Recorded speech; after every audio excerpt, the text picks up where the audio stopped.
Bismillahirrahmanirrahim. Assalamualaikum warahmatullahi wabarakatuh. Alhamdulillahil wahidil qahar, al-azizil ghaffar, al-mukawwiril laili 'alan nahar. Assalatu wassalamu ala nabiyil mukhtar wa alihil athhar wa ashabil ahjar. Qala Allah ta'ala fi kitabil karim, a'udzu billahi minasyaitonir rajim. Lan tanalul birra hatta tunfiqu mimma tuhibbun. Hadirin jamaah salat subuh rahimakumullah. Alhamdulillah, puji dan syukur mari senantiasa kita panjatkan kehadirat Allah Subhanahu wa taala atas segala karunia-Nya hingga pada hari ini, hari ke-16 Bapak Ibu ya. Kita diberi kekuatan oleh Allah Subhanahu wa taala untuk hadir di masjid yang mulia ini untuk menunaikan kewajiban kita sebagai seorang hamba, yakni sholat subuh berjamaah. Sholat dan salam mari kita sampaikan kepada junjungan kita Nabi Allah Muhammad sallallahu alaihi wasallam. Bapak Ibu yang dirahmati Allah, saya mengajak coba kita pejamkan mata sejenak. Kita coba rewind. Kita coba kembali ke 8 sampai 12 abad yang lalu. Mari kita saksikan ada sebuah lembaga pendidikan tertua di dunia, Al-Qurawiyyin, yang dibiayai oleh wakaf. Kita juga menyaksikan 4 rumah sakit tertua di dunia, Bimaristan Adudi, Bimaristan di Fikri, Bimaristan Al-Nur, dan Bimaristan Sultan Qawwalun dibiayai oleh wakaf, meski tanpa BPJS menggratiskan semua layanannya kepada umat. Mari kita juga saksikan pembangunan mega proyek kereta api Hijaz Railway Damaskus Madinah oleh Turki Utsmani sekitar 1900-an, itu juga dibiayai oleh wakaf. Pembiayaan usaha bagi pengusaha yang terkena bailout di era Khalifah Umar bin Abdul Aziz juga dibiayai oleh wakaf. Lalu mari kita buka mata saat ini. Apa yang terjadi dengan perwakafan kita saat ini? Setelah kita memejamkan mata, membayangkan masa indah kita sekitar 8 sampai 12 abad yang lalu terkait pengelolaan wakaf. Ketika membuka mata kita saat ini, kita lihat bahwa perwakafan nasional mengalami pengerucutan. Kita menyaksikan saat ini wakaf terkonsentrasi hanya beberapa hal saja. Ada masjid, alhamdulillah. Ada makbaro, alhamdulillah. Juga ada madrasah. Jadi kalau kita lihat data di Kementerian Agama, di SIWAK, Bapak Ibu sekalian, Sistem Informasi Wakaf, maka 60, 70, bahkan 80% lahan wakaf itu digunakan untuk masjid dan mushola. Hanya sekitar 8 atau 9% saja yang digunakan untuk kegiatan produktif di bidang ekonomi, misalnya gitu. Bapak Ibu, tentu ini menjadi perhatian kita sebagai umat Islam. Bagaimana kita berupaya untuk mengembalikan kembali peran wakaf dalam membangun peradaban. Sekali lagi tadi kita menyaksikan berabad-abad yang lalu bagaimana peradaban Islam itu dibiayai oleh wakaf. Namun saat ini kondisinya berbanding terbalik dan cukup jauh berbandingnya. Kita harus mengubah paradigma wakaf dari cost sentris menjadi produktif sentris. Kenapa cost sentris? Cost sentris itu dimaknai bahwa aset wakaf yang ada saat ini atau kegiatan wakaf yang ada saat ini justru kesan menimbulkan biaya atau membutuhkan biaya. Misalnya ada wakaf masjid, maka mari kita gotong royong untuk membangun masjid itu. Wakaf untuk sekolah, lalu gotong royong untuk mendirikan sekolah itu. Cost sentris. Berbanding terbalik jika kita melihat masa-masa lalu pada saat kejayaan Islam, bagaimana pengelolaan wakaf itu justru produktif, menghasilkan sesuatu yang kemudian membiayai peradaban. Contoh sederhana yang bisa kita saksikan di Saudi, misalnya di Turki, di Thailand aja yang paling dekat. Di Saudi kita menyaksikan ada wakaf dari saudara kita Habib Bugha Al-Asy. Habib Bugha yang berasal dari Aceh, yang kemudian mengikrarkan wakafnya, bahwa wakafnya adalah untuk keluarga saya, katanya begitu, kata Habib Bugha yang berasal dari Aceh. Dan kemudian kita tahu aset wakaf milik Habib Bugha dikelola oleh Nazir Baitul Asy. Barangkali ada yang dari Aceh, maka setiap tahun jamaah haji yang berasal dari Aceh akan memperoleh uang saku tambahan sekitar 1.500 rial atau sekitar 6 juta rupiah. Karena apa? Karena aset wakafnya dikelola dengan profesional, dikelola secara produktif. Ada yang jadi hotel, di kalau ke Mekah gitu ada hotel Ramada, itu bagian dari Baitul Asy mengelola wakaf Habib Bugha Al-Asy. Ada apartemen dan beberapa produktif lainnya. Produktif Bapak Ibu sekalian. Jadi wakaf yang dikelola Baitul Asy kemudian menghasilkan sesuatu yang digunakan sebagaimana ikrar tersebut.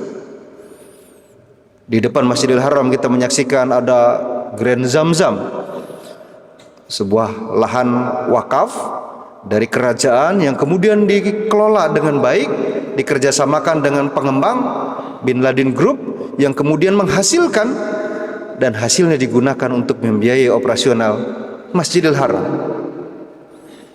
Ada banyak yang lainnya.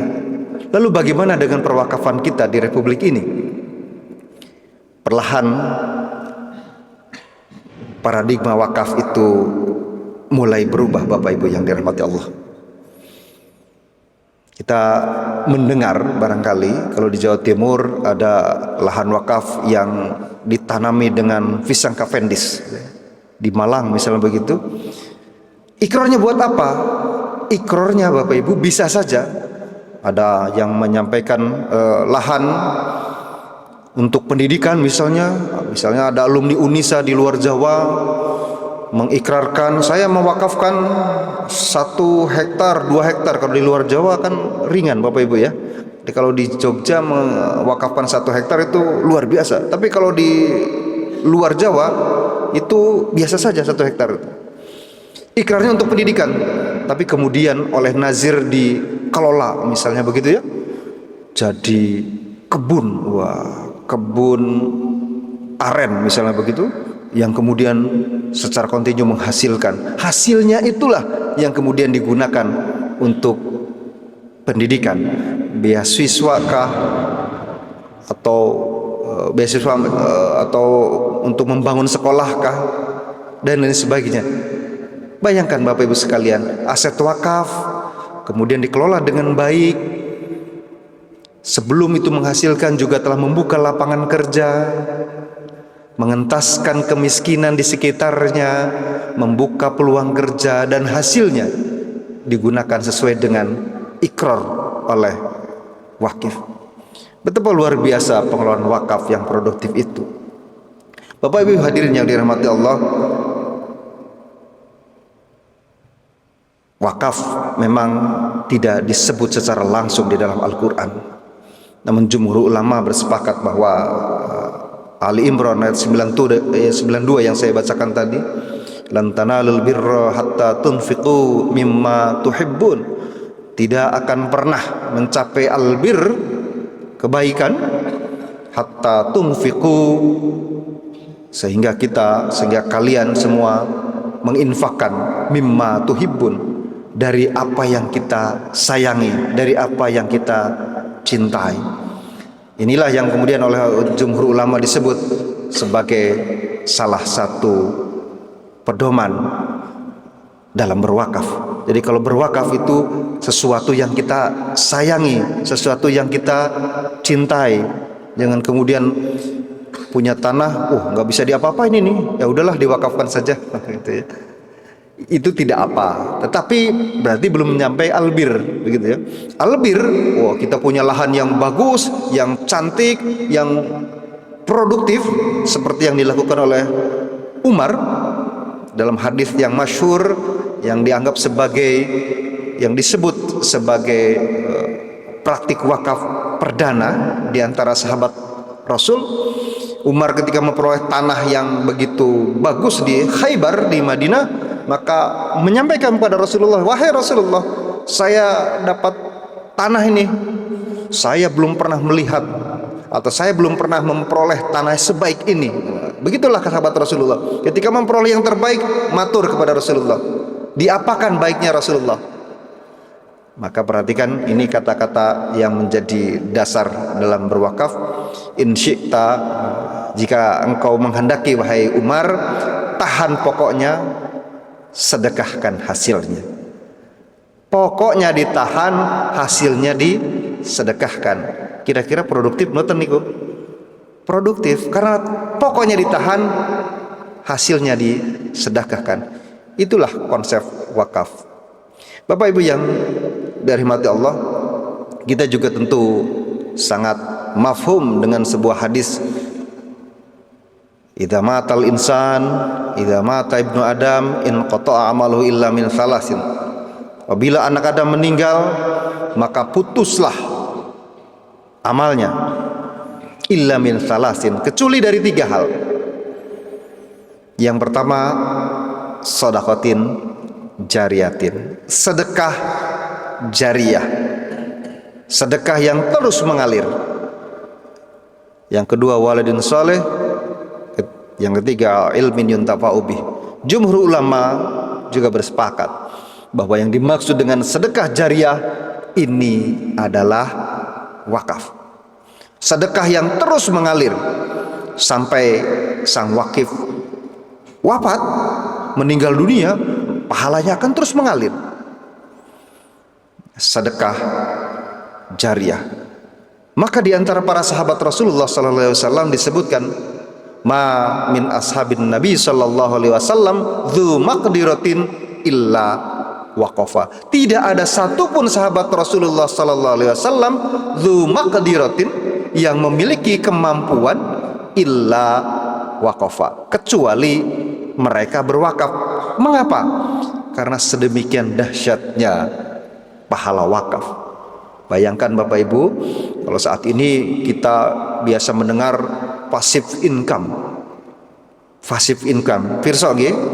Passive income itu berarti kita nggak bekerja, tapi uang yang bekerja, aset yang bekerja untuk kita.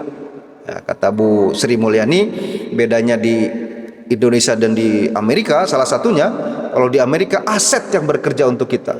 Caranya gimana? Ya tentu saja asetnya diinvestasikan.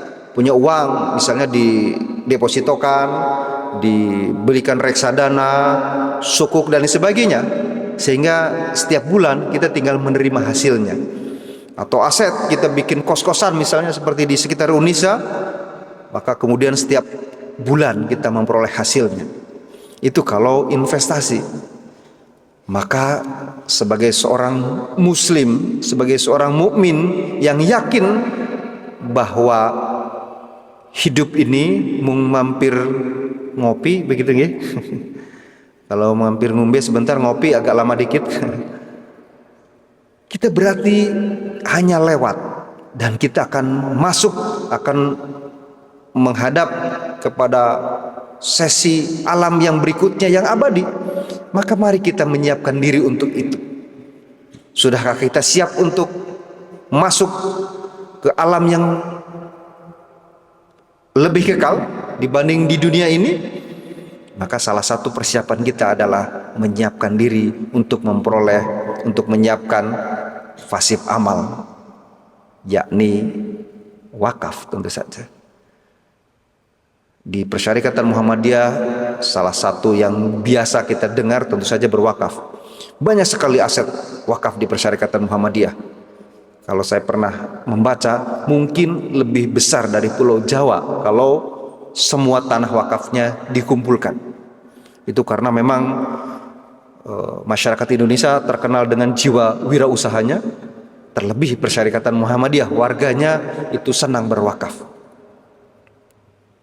Dengan berwakaf tadi Bapak Ibu, insya Allah ini misalnya nama masjid ini Masjid Siti Walidah, Walidah Dahlan ya, istrinya Kiai Dahlan ya. Kita juga melihat di Malioboro ada masjid yang unik, bergaya Cina, berwarna biru, Masjid Siti Jirjana. Nama wanita juga, ibunya Pak Heri Zudianto. Orang yang sudah meninggal, namanya tersemat di masjid, dan insya Allah pahala akan terus mengalir. Di Madrasah Madrasah Muallimin Muhammadiyah di Sedayu ada masjid yang indah juga, nama wanita juga, Hajjah Yuliana. Masjid dengan biaya sekitar 30 miliar dan ditanggung oleh satu orang, Pak Yendra Fahmi, putranya Hajjah Yuliana. Orangnya sudah tidak ada, tetapi insya Allah pahalanya akan terus mengalir. Kalau iklan paralon itu mengalir sampai jauh begitu ya, demikian pula pahala wakaf insya Allah akan mengalir terus sampai kita meninggal, sampai kita menghadap Allah Subhanahu wa Ta'ala, akan terus mengalir. Ketika yang lain kekeringan, kita akan terus mendapatkan kiriman. Maka mari Bapak Ibu yang dirahmati Allah, kita niatkan dari sekarang. Wakaf itu kan tidak mudah Mas Dede, harus orang kaya. Itu dulu. Saat ini era baru perwakapan nasional sudah mulai muncul. Cirinya apa? Yang pertama, aset wakaf makin beragam. Kalau dulu kita mengenal hanya tanah gitu kan, sehingga orang kalau mau berwakaf ya nunggu KUA buka gitu ya, bawa sertifikat. Tapi sekarang tidak. Banyak ragam aset wakaf. Ada rumah, ada kendaraan, ada saham, juga uang. Nah, ini Bapak Ibu sekalian, mungkin kita bahas wakaf uang di kemudian hari. Kedua, nazir makin profesional. Yang ngelola harus profesional. Kalau dulu yang ngelola ya sahayuna gitu, sak melakukannya begitu. Sekarang nazir wakaf makin profesional. Yang ketiga, wakif makin beragam. Kalau dulu wakif itu tadi orang kaya, biasanya sepuh gitu, senior karena sudah memiliki kekayaan yang luar biasa, dan tanah tadi. Sekarang wakif masih muda-muda juga. Adik-adik mahasiswa bisa juga berwakaf. 10.000, 20.000, 5.000 bisa berwakaf. Wakaf uang. Yang keempat, cara berwakaf makin mudah. Karena wakaf uang, maka dengan HP seperti ini, Bapak Ibu bangun tidur, buka aplikasi wakaf. Misalnya kalau di Badan Wakaf Indonesia berkahwakaf.id, jadi sebelum ke toilet, Bapak Ibu berwakaf terlebih dahulu. Makin mudah. Syaratnya punya saldonya aja. Bapak Ibu yang dirahmati Allah, mari sebagai umat Islam, sebagai umat yang beriman, tentu kita ingin menyiapkan kehidupan kita di masa yang datang yang lebih baik. Salah satunya mari kita siapkan pasif amal kita dengan wakaf. Maka kalau di sana ada lazismu, mungkin dalam waktu tidak lama lagi ada wakafmu, ya. Mungkin kantornya sama di lazismu, tetapi ada lazismu dan juga wakafmu. Bapak Ibu boleh memilih mau infak sedekah, kalau zakat pasti ya gitu ya, atau mau berwakaf. Sama-sama berpahala, beda karakternya. Semoga Allah Subhanahu wa taala senantiasa memberikan kekuatan kepada kita untuk terus-menerus berada di jalannya, memberi kekuatan kepada kita untuk mampu memberikan yang terbaik, untuk mampu berinfak yang terbaik, dan juga mampu berwakaf, tidak hanya untuk kepentingan kita sebagai seorang hamba memperoleh pahala, tapi juga berdampak yang lain terhadap kepentingan umat manusia, karena wakaf akan produktif di dunia dan menghasilkan pahala bagi wakifnya. Nasr minallah wa qarib wa basyiril mu'minin. Assalamualaikum warahmatullahi wabarakatuh.